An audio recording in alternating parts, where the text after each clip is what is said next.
Hi there, it's Ian here, and you're watching Grumpy Opinions, the show where I'm going to tell you all about what I think of films, TV shows, games, and life in general. Let's get on with the show. Star Trek Picard is a show on telly with Captain Picard and some other people, and it's sci-fi. And let's just get on with it.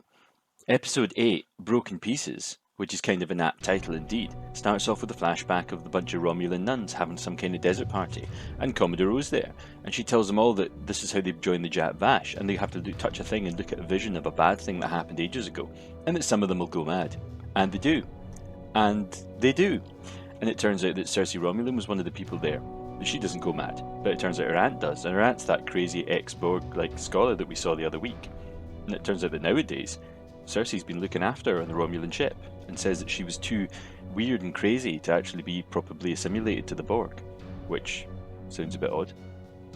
And she can't find the elf ninja on the cube, because it turns out he got rescued by Seven of Nine, who popped up really conveniently and without warning. But Cersei's got a plan. She's like set up a whole thing so she can actually just shoot all of the unfreed Borgs straight out into space, so not have to worry about them. And that turns out to be a pretty good idea, because Seven plugs herself into the cube to repair it and then turns all the Borgs against the Romulans. But most of them end up just getting like spaced out and soaked away. And not all of them though, and Cersei manages to get beamed away just in time after she started getting gang groped by a whole crowd of extras. Luckily, Seven hasn't got quite bonkers, and the cube lets her go again, somehow. Meanwhile, on the Normandy, the whatever, Picard and Soji arrive, and that makes Rios act a bit strange. And Picard takes that as an opportunity to shout at him like he's an old idiot. And then Raffi gets up in Picard's face about Soji and starts waving a gun about, so everyone's kind of acting a bit crazy. And Rios goes off and gets absolutely drunk, which sends Raffi off on this hilarious adventure, like talking to all the holograms to find out what's up. And they're all different, and they've all got different accents. And one of them's even Scottish. It's like that lassie's bound to stir up unwelcome memories. Which is kind of painful. And then Soji freaks him out, and we find out why, and it turns out that eventually when she just goes to his room and speaks to him, maybe you should have tried that first, love, you think? And it turns out his old captain got a secret order from Commodore O, and it was to murder these two twins who were like the first people they'd ever met from this particular planet, and they were identical to Soji and liked the same things. And then Rios took the guy to task after he killed those twins, and the captain kills himself. And then Rios got sacked out of Starfleet, even though he actually covered it all up as per the orders from Commodore O. So that's why he's a little bit upset. And Picard in the meantime has a big chat with Dr. Roberts, who confesses everything, and then Soji has a chat with her, and then Picard has a word with the Admiral again. And now everybody is friends again, and everyone sits down and chats about what we know so far, so that the audience is right bang up to date with what's going on. We're 2 episodes before the end of the season. And it all amounts to basically, if you create artificial life and it gets sentient enough, some kind of super robot bad guys appear from somewhere and do a big nasty, which is kind of half unexplained. And that's what the Jat Vash are there to prevent happening, because apparently that happened to the Romulans a long, long time ago. And this whole summary pisses off Soji because she's now worried about her home planet, so she does her best Alan Tudyk impression. I did not murder him!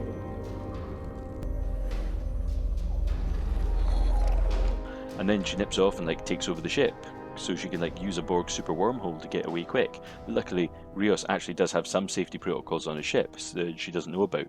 But then he tells her off a bit, and Picard's just actually no, it'll be fine, let's just go and do what she wanted to do. And they zoom off into the Borg transwarp conduit. End of episode. So yeah, this week things happened and stuff. And there was some good stuff. There were actually good moments. I quite liked the chats with Picard and Soji and Picard and Agnes. And I liked Rios's wee scene about how, he got into that place that he is mentally. These were okay scenes. They weren't bad. They were okay. They could have been better. And then if the story was actually better overall, I think these would have actually been pretty good, solid scenes. And I quite liked how Soji took over the ship, basically the same way Data did a few times on The Next Generation. And it's good to see Cersei Romulan doing a bit, and she's basically just a plain evil old Romulan, just like the ones in the old shows. She's about the most consistently correct to canon Romulan character on the entire show. And remember when I mentioned the Viridian patch last week? Turns out that tablet that Agnes ate was made of Viridian, so that was a nice wee callback. So there was a few nice little moments in here. But yeah, unfortunately, the vast majority of it was just bad. Now, one thing I've said in previous weeks is that I started out with great hopes on the show, and for the first few episodes I was on board with a slow pace, with this clunky exposition and the plot that didn't really come together very well. But Right, here's the problem. I mean, we'll actually start off with the smallest bit of the plot, like the Borg stuff. I mean, we've got problems like Seven just appear. I mean, remember a couple of weeks ago when they said that, they needed permission to beam over, and then just like how Eleanor appeared without warning, and then or when Seven went down to the casino planet, even though earlier they'd said that they need to get clearance so they can't beam down. Well, yeah, again, it's her. She just appears out of nowhere and saves the day exactly the same as Eleanor did. And they go straight like to the magic Borg Queen room, and she plugs herself in, and it just kind of works, and everything's just easy and simple. Only, it doesn't. Is there something I'm missing here? Because the whole thing plays out in like 5 minutes screen time and feels like it should have been a lot longer. And all they really achieved was getting most of the Borgs dead and the Romulans leaving. But the Romulans didn't actually die. Maybe, Cersei's going to turn up and she's got a few bruises or something. Maybe she actually got hurt by some of those Borgs, but we just don't know.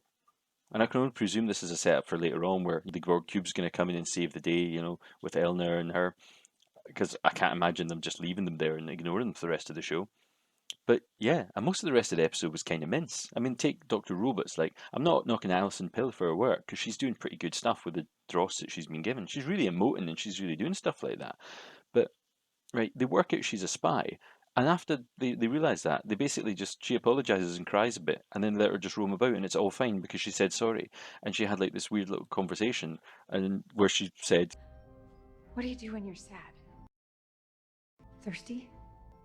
Drink. You drink when you're thirsty." and suddenly her and like Soji are pals. And because she said she's going to go to the cops and hand herself in, then obviously she's totally trustworthy.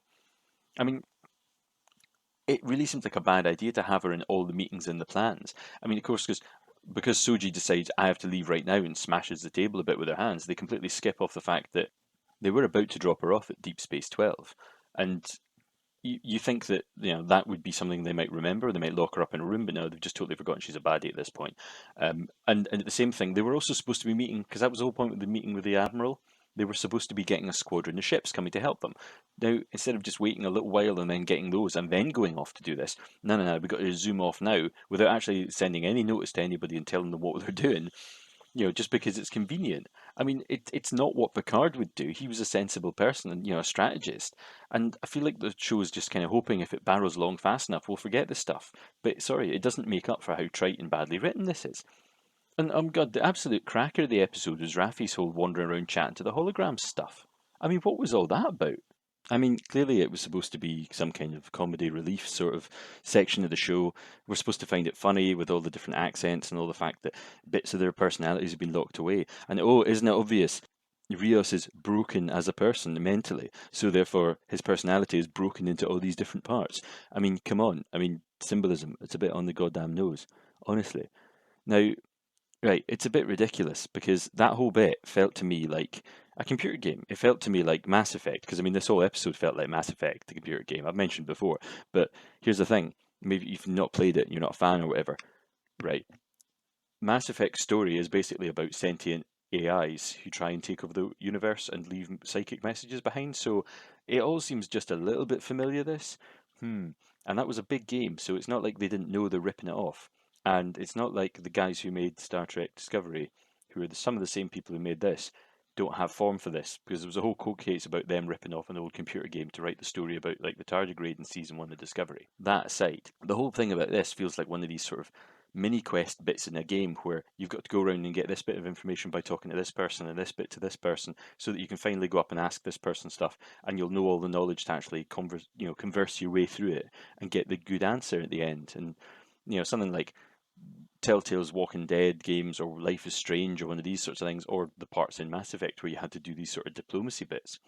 And I probably wouldn't have minded, only Michelle Hurd is easily the worst actress in the entire show. I mean, not even just actress, she's the worst actor on the show.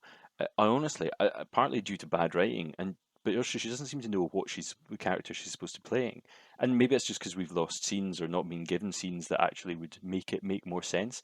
But she just comes across as 1 minute she's like a dopey person, the next person she's like dead serious, and people just kind of defer to her, even though she's like clearly this total alky idiot who I don't know why people are subservient to her because she just comes across like a moron or a maniac.